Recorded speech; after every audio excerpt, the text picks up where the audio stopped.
A paz do Senhor, seja bem-vindo, seja bem-vinda ao canal do professor Álvaro Bruno para mais uma videoaula da Escola Bíblica Dominical de Adultos.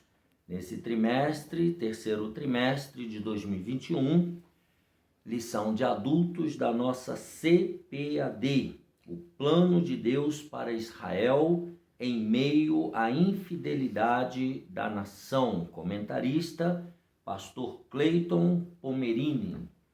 Agora a lição número 7, 15 de agosto de 2021, o ministério de Eliseu. Texto áureo disse Josafá: não há aqui algum profeta do Senhor para que consultemos ao Senhor por ele?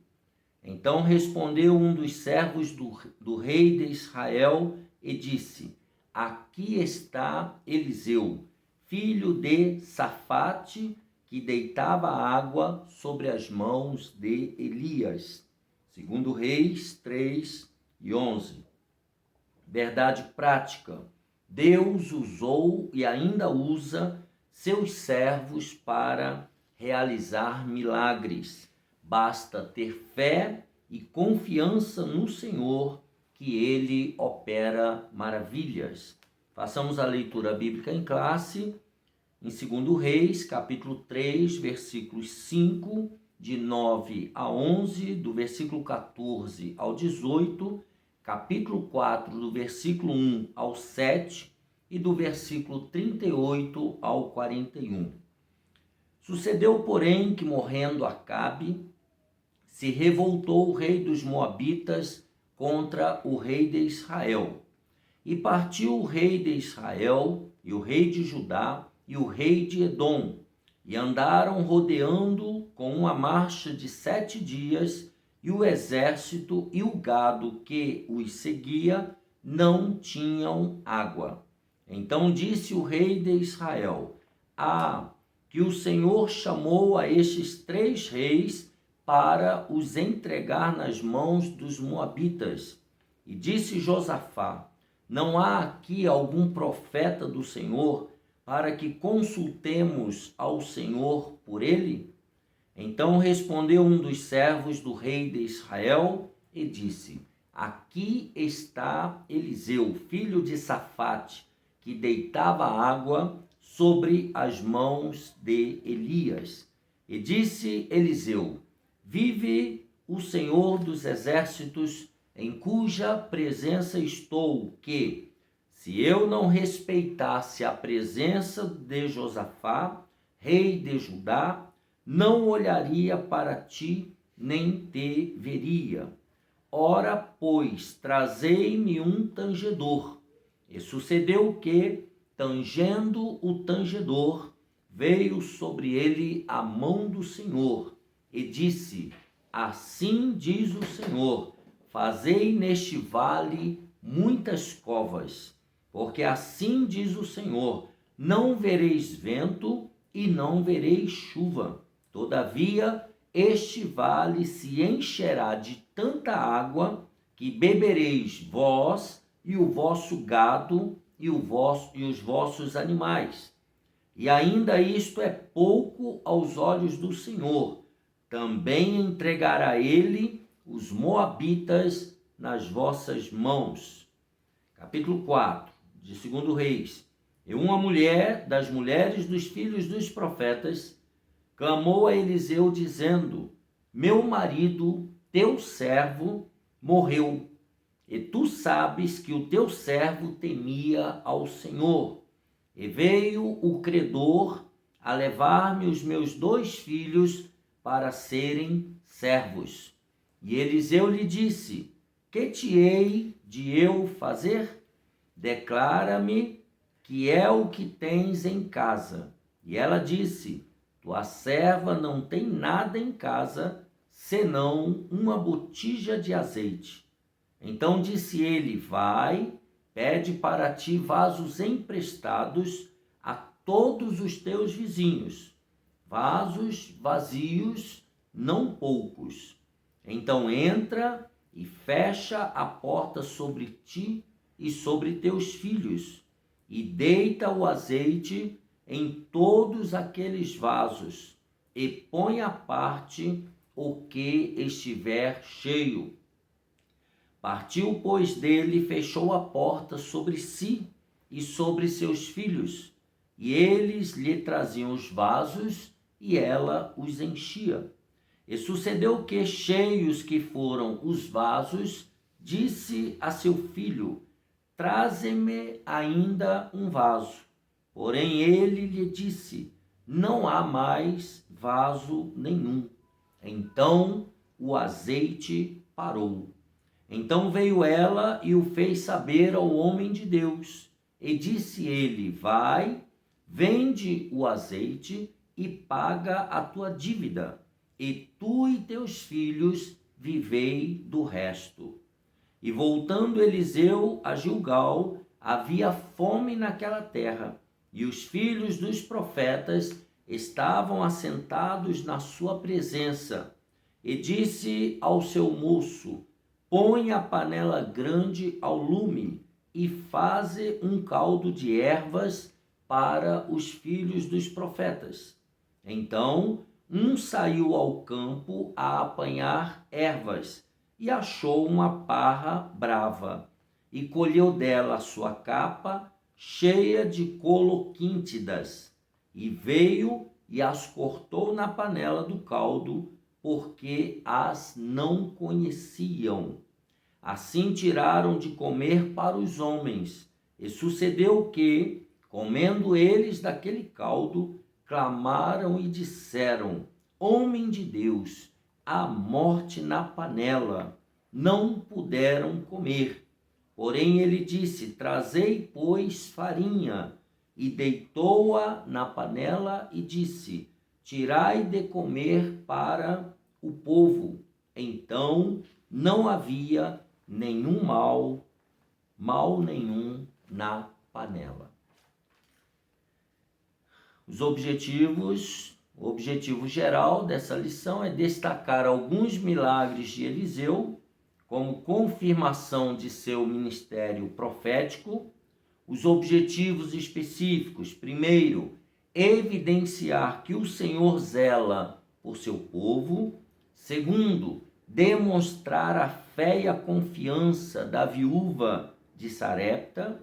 E terceiro, sinalizar o ato de fé de Eliseu.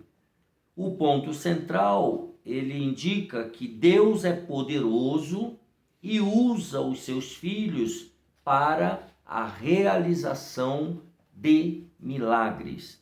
Na introdução, nós temos que o ministério de Eliseu foi marcado por acontecimentos extraordinários.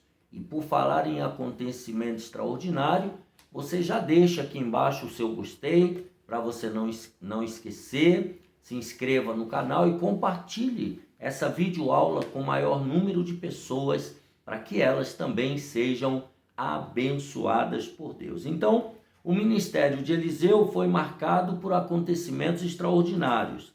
Nessa lição, nós vamos estudar 3 deles. O milagre das águas, que alagaram o vale, sem que houvesse chuva, a multiplicação do azeite da viúva e a aniquilação da morte presente na panela de ensopado servido por um dos servos do profeta. Nesses 3 eventos estão evidentes, primeiro, a fé, segundo, a obediência e terceiro, a poderosa unção de Deus sobre o profeta Eliseu. Então nós temos esses 3 elementos: fé, obediência e unção da parte de Deus. Primeiro, vejamos, Eliseu salva 3 reis e os seus exércitos. Reis bons e maus. No período do reino dividido, nós vemos que agora nós temos o reino do sul e o reino do norte. Os filhos, foi dividido pelos filhos de Salomão.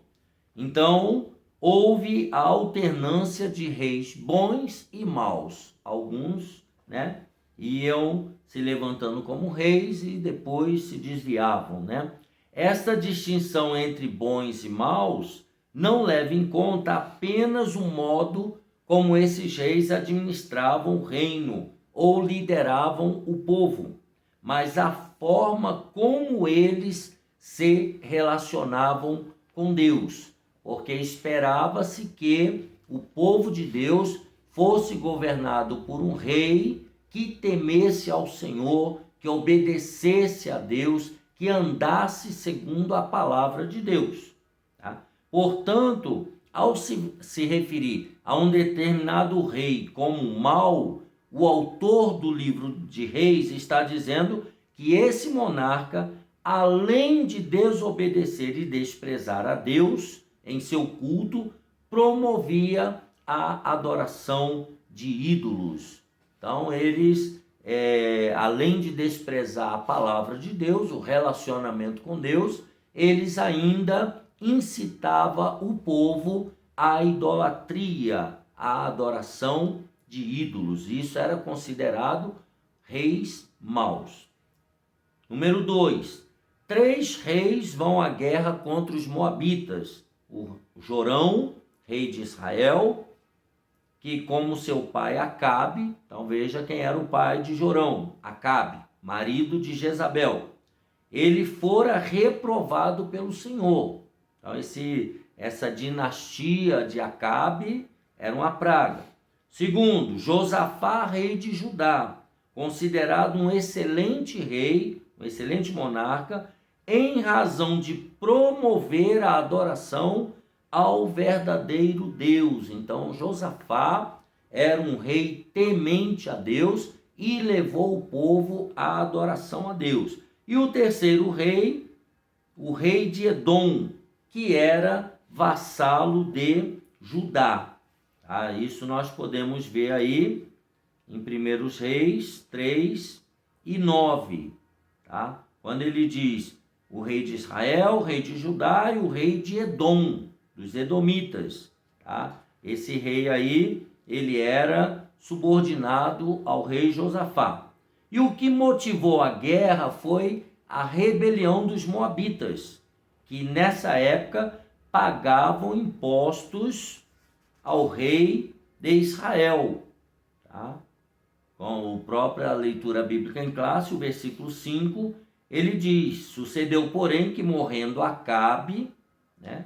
Então o rei Acabe, marido de Jezabel, morreu, se revoltou o rei dos moabitas contra o rei de Israel. Então já era, digamos assim, um teste contra o novo rei de Israel.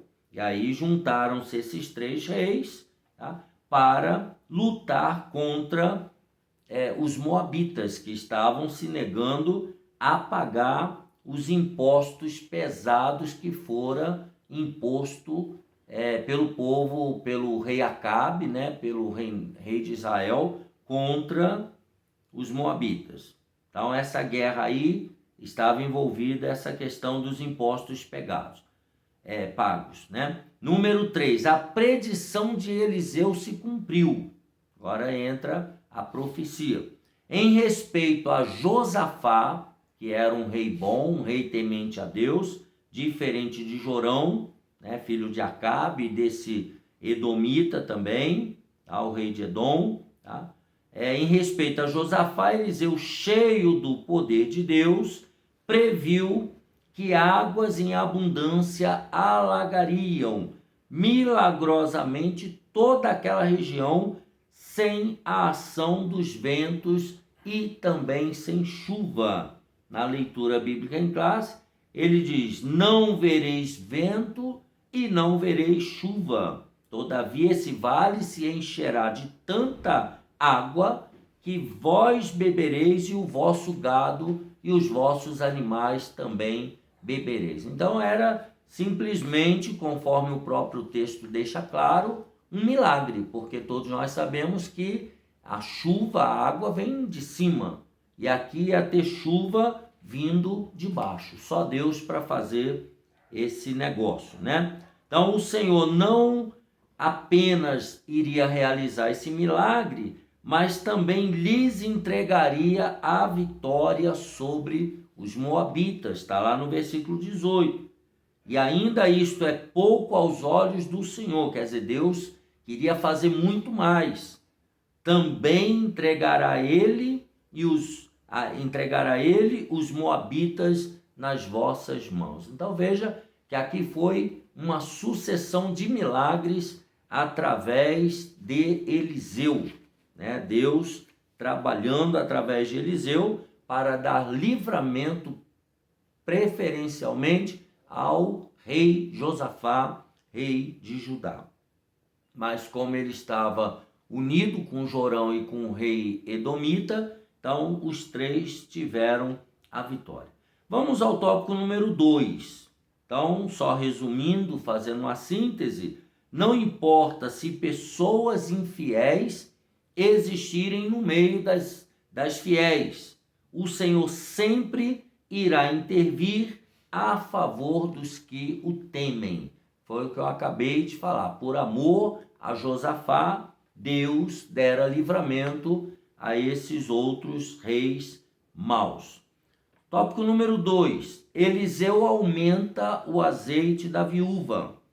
A situação das viúvas em Israel. A vida das viúvas nos tempos bíblicos era bem difícil, pois as mulheres daquela época dependiam dos seus maridos para prover-lhes o sustento. Então nós estamos falando aqui de 3, 4, 5 mil anos atrás. Sociedades tribais, patriarcais, tá? Lá não tinha direitos iguais, lá não tinha feminismo, lá não tinha toda essa modernidade que nós temos hoje, tá? E aí ele coloca, é o caso da viúva de um dos discípulos dos profetas de Israel. Após a morte do marido, a mulher ficou numa situação complicada. Falta de suprimentos, dívidas e a ameaça de seus filhos serem vendidos como escravos. Era hábito naquela época os filhos serem tomados como escravos para pagar a dívida do dono da casa ou da mulher.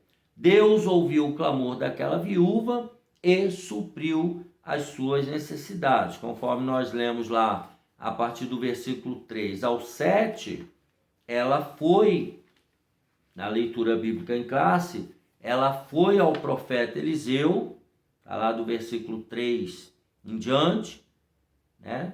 Ela vai ao profeta pedindo ajuda. O profeta naquela época, ele era um representante legal de Deus na terra.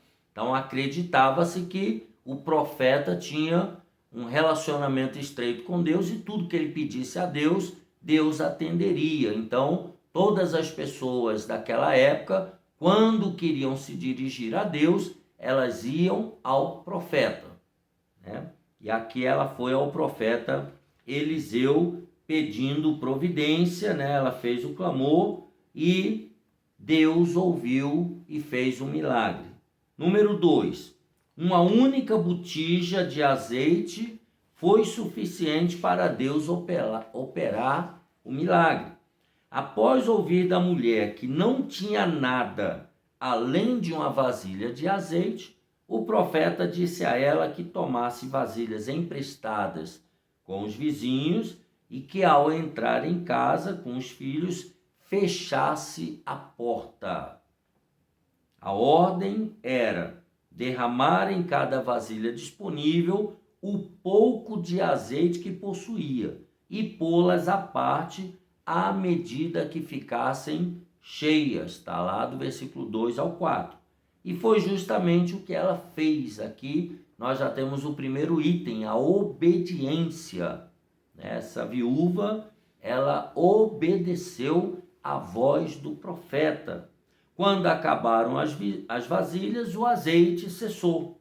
Ela vendeu o azeite, pagou a dívida e ainda pôde manter o sustento da família com o que sobrou. Está lá nos versículos 6 e 7. Então, o profeta deu uma ordem, tá? E ela obedeceu. E é muito importante que eu e você, quando ouvirmos a palavra de Deus através da boca de um profeta, nós obedecermos à palavra de Deus, nós crermos que o milagre vai acontecer. Porque acontece, porque se aquela pessoa estiver, e nós cremos que ela está sendo usada por Deus, e ela está profetizando a palavra de Deus, então Deus fará o milagre acontecer. E foi o que houve aqui com esta viúva. Ela obedeceu, só tinha uma botija de azeite, e o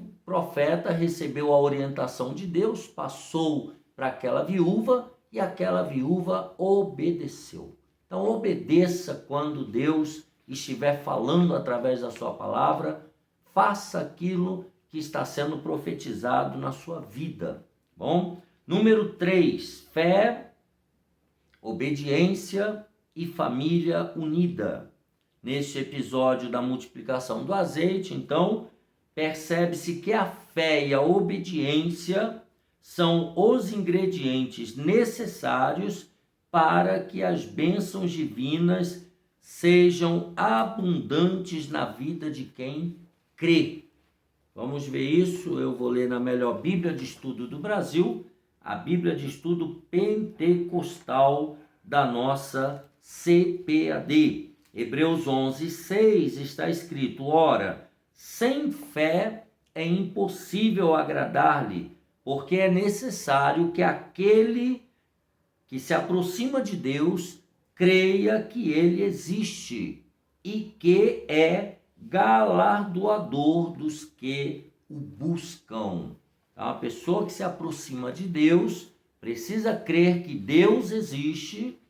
E ora, não é fácil você acreditar em um ser espiritual, um ser que não tem forma, um ser que você precisa crer, né? Pela fé você precisa acreditar que ele existe e também que ele é galardoador, que ele responde aos pedidos dos fiéis, daqueles que têm fé. Então a gente precisa crer. Então, às vezes, aí ele faz uma aplicação aqui, o milagre que buscamos não acontece a partir de coisas extraordinárias, né? Basta trabalharmos com o que Deus já nos deu e exercer a fé em sua palavra. Inclusive, quero dar uma dica de um livro, o tema do livro é Há um Milagre em Sua Casa, que ele trata justamente sobre esse tema, é da nossa CPAD. É um livro muito interessante e ele aprofunda esse milagre aqui, as explicações. Há um milagre em sua casa. É um livro muito bom, vale a pena você ter na sua biblioteca. Então, basta trabalharmos com o que Deus já nos deu e exercer a fé em sua palavra. Se está sendo pregada a palavra de Deus, a profecia está pela palavra de Deus, você pode confiar que Deus vai fazer. Ao pedir à mulher para fechar a porta, o profeta indicou que o milagre deveria acontecer na intimidade da família. Está lá na leitura do versículo 4 e o versículo 5, na leitura bíblica em classe. Ele diz: então entra e fecha a porta sobre ti e sobre teus filhos e deita o azeite em todos aqueles vasos e põe à parte o que estiver cheio. Partiu, pois, dele e fechou a porta sobre si e sobre seus filhos. E eles lhe traziam os vasos e ela os enchia. Então veja que o milagre ele aconteceu na intimidade da família, a união da mãe com os filhos. Isso significa que Deus se agrada de uma família unida em torno de um ideal sagrado. Então é muito importante a união da família. Maridos e esposas, pais e filhos, é necessário buscar-se a união em prol do sagrado, congregar junto, adorar junto, buscar a Deus junto, orar juntos. Isso é fundamental para uma família. Essa família aqui nos dá esse exemplo. Um milagre aconteceu na intimidade da família. Mas vamos ao tópico número 3. Então, ele resumindo o 2, ele diz: Deus não necessita de coisas grandiosas para operar milagres. Muitas vezes o instrumento do milagre já se encontra em nossas mãos.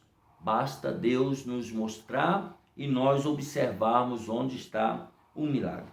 Tópico número 3, a morte que havia na panela.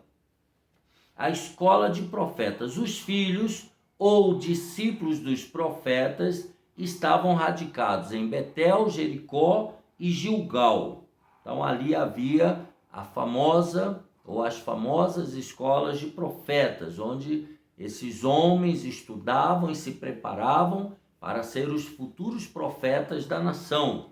Nessas escolas, os alunos eram encorajados a buscar uma melhor compreensão da palavra de Deus, desenvolviam um relacionamento com o Senhor e contribuíam na manutenção da resistência contra a apostasia e a idolatria que imperavam em Israel. Por isso eles eram perseguidos por alguns reis, como o caso de Acabe e Jezabel, que perseguiram Elias e perseguiram os reis da nação de Israel, porque eles combatiam, eles eram resistentes e combatiam a apostasia que havia tomado conta do povo, eles combatiam a idolatria.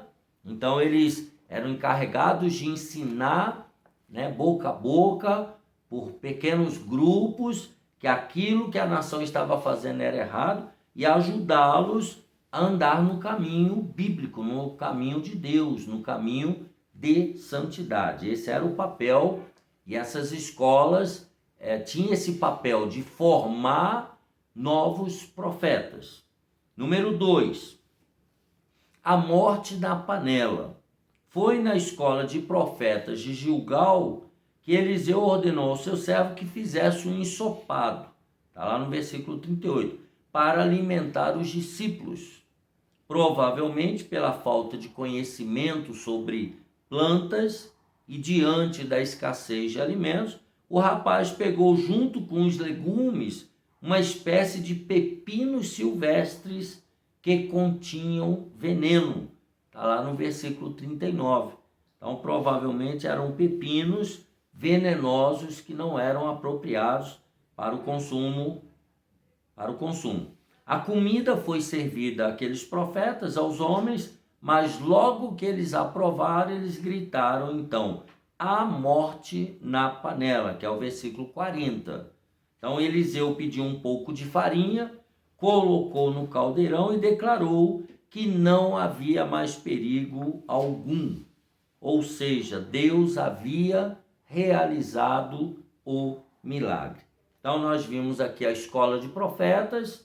Os profetas têm essa incumbência, de resistir à apostasia, tem essa incumbência de compreender melhor a palavra de Deus, tem essa incumbência de se dedicar mais ao conhecimento das coisas de Deus, e aconteceu então esse incidente que gerou o milagre, o milagre na panela. Logo que eles viram, já gritaram, a morte na panela, ou seja, a comida está envenenada. E aí o profeta pega a farinha, coloca, e na palavra dele já estava o milagre, a bênção, e ele então disse que não havia mais perigo e eles podiam se alimentar.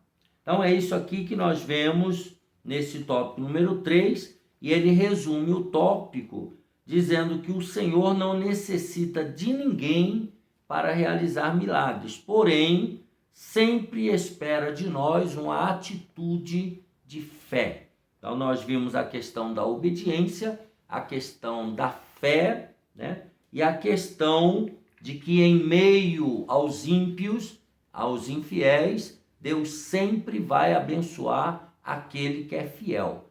E a bênção acaba também chegando aos infiéis, né?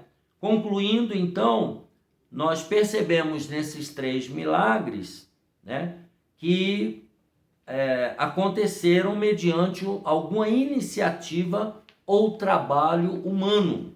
Isso significa que os milagres operados por Deus na vida dos seus servos acontecem em cooperação com algum tipo de trabalho ou atitude humana.